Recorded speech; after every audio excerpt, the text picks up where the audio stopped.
بسم اللہ الرحمن الرحیم۔ اللہ تعالیٰ فلسطینی مسلمانوں کی اور عافیہ صدیقی کی مدد فرمائے، آمین۔ مجھے ویسے ہی نشانی بنایا گیا ہے، میں کہیں بھی موجود ہوں تو اکثر لوگ جو ہیں وہ سمجھ جاتے ہیں، مگر اب جان بھی لیں گے۔ جو باتیں میں کرنے والی ہوں ان میں آپ کا ہی فائدہ ہے، ورنہ نقصان بھی آپ کا ہی ہے۔ اچھا، تو میں نے اچھائی اور برائی کو محسوس کرنے کے حوالے سے بات کی تھی، جس میں قابل ذکر جو چیز ہے نا وہ انسانی روح ہے، جس کے اثرات کو نہ صرف میں محسوس کرتی ہوں بلکہ انسانوں پر دیکھتی بھی ہوں۔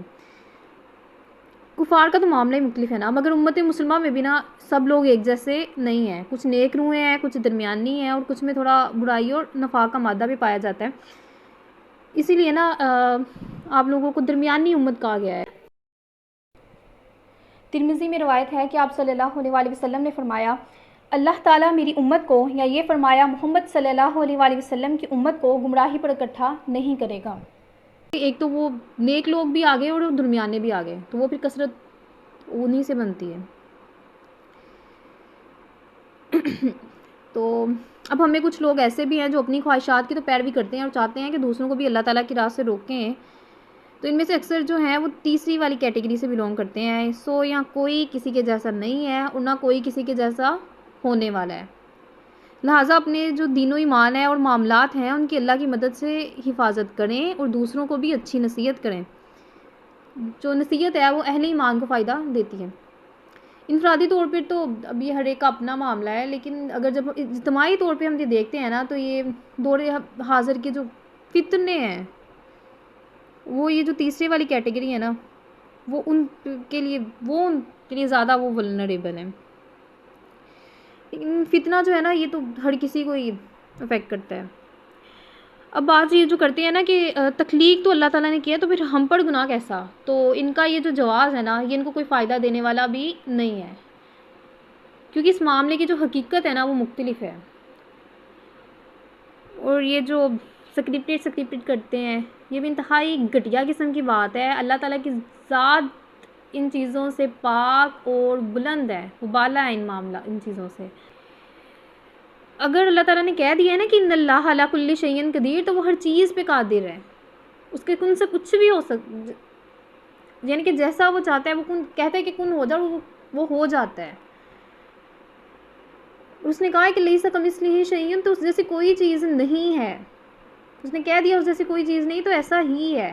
ان سے یہ چیز ہضم ہی نہیں ہوتی، ان کے جو یہ میں نے بھی دیکھا ہے، یہ زبان پہ کچھ اور لاتے ہیں، ان کے دلوں میں کچھ اور ہوتا ہے جس کو یہ چھپاتے ہیں۔ قرآن میں اللہ آیت بھی ہے کہ اللہ تعالیٰ نے کہا ہے کہ جو ان کے دلوں میں ہے وہ یعنی کہ بہت زیادہ ہے، اور وہ تو ظاہری سی بات ہے رب تعالیٰ ان کے دلوں کا حال خوب جانتے ہیں۔ تو تقدیر کے معاملے میں سمجھنے کے لیے نا آپ کی اچھائی اور برائی دونوں پہ گرفت ہونا ضروری ہے، اور پھر ان چیزوں کی تاب لانے کے لیے آپ کے اندر قلب سلیم ہونا بھی ضروری ہے۔ جو دوسرا وہ دل ہوتا ہے وہ ان چیزوں کو جٹلاتے ہیں، وہ لوگ وہ یہ نہیں، ایسے میں آپ لوگوں کو اس چیز کو سمجھ نہیں ہے کیونکہ آپ لوگ اس کو دیکھتے نہیں ہیں۔ جیسے حضرت سورۃ کہف میں آتا ہے، حضرت موسیٰ علیہ السلام کو حضرت خضر علیہ السلام نے کہا تھا کہ آپ اس چیز پہ کیسے صبر کر سکتے ہیں جس کو آپ نے اپنے علم میں لیا ہی، جس کا آپ کو علم ہی نہیں ہے۔ تو ایسے کہ آپ لوگوں نے ان چیزوں پہ ہرگز کسی قسم کی بحث نہیں کرنی، آپ صلی اللہ علیہ وسلم نے اس چیز سے منع فرمایا ہے، تو یقینی طور پہ اس پہ تو عمل کرنا چاہیے نا، میری نا بھی قبول کریں۔ اور یہ میں بتا دوں کہ یہ سب معاملات جو ہے نا یہ حق اور اچھائی کے ساتھ ہی ہیں، اور سونے اب جو چھوٹے چھوٹے فتنوں والا ٹائم ہے نا یہ گزر گیا ہے، اب قرب قیامت کے جو بڑے فتنے آپ صلی اللہ علیہ وسلم نے بیان فرمائے اب ان کا انتظار کریں کہ اب وہ رونما ہونے ہیں۔ تو ایک اور اہم بات یہ کہ بے شک یہ لکھ لو، پاکستانی قوم سے کوئی نہ کوئی اللہ تعالیٰ نے کام لینا ہے، جو اب لینا مقصود ہے، اس لیے خود کو ان چیزوں کے لیے تیار کرو اور اللہ تعالیٰ کے رضا کے حصول کے لیے کوشش کرو۔ پچھلی راتوں میں نا میں اسی والے سے سوچ رہی تھی تو میرے دل میں خیال آیا کہ میرا معاملہ نا سورۃ توبہ والا ہے، جس میں نا اللہ تعالیٰ نے پہلے سنتے ہوتے تھے نا، ایسا ہوتا ہے کہ لوگ آتے ہیں مطلب کہ پیار و محبت کی بات کرتے ہیں اس طریقے سے اللہ تعالیٰ کے عشق الہی کی ہے، اس سے ان کے معاملات ہیں۔ اب یہ دیکھیں تو میں سوچی تھی کہ میرا معاملہ نا سورۃ توبہ والا ہے، کہ جس میں یعنی کہ اللہ تعالیٰ نے نا کافر اور مشرکوں سے نا لا تعلقی کا اظہار کیا ہے. تو میں نے کہا کہ نہیں، میں نے اس چیز کا نا خیر ذکر نہیں کرنا. تو میں پھر اگلے دن جب میں صبح ٹائم اٹھی نا، تو میں نے رینڈملی قرآن کھولا تو سورۃ توبہ کھلی، اور وہ بھی سورۃ توبہ کا پہلا رکوع جس کو پھر میں نے پڑھا. اور اب یہ دیکھ لیں، اس سے اپنے حالات کا خود ہی اندازہ کر لیں.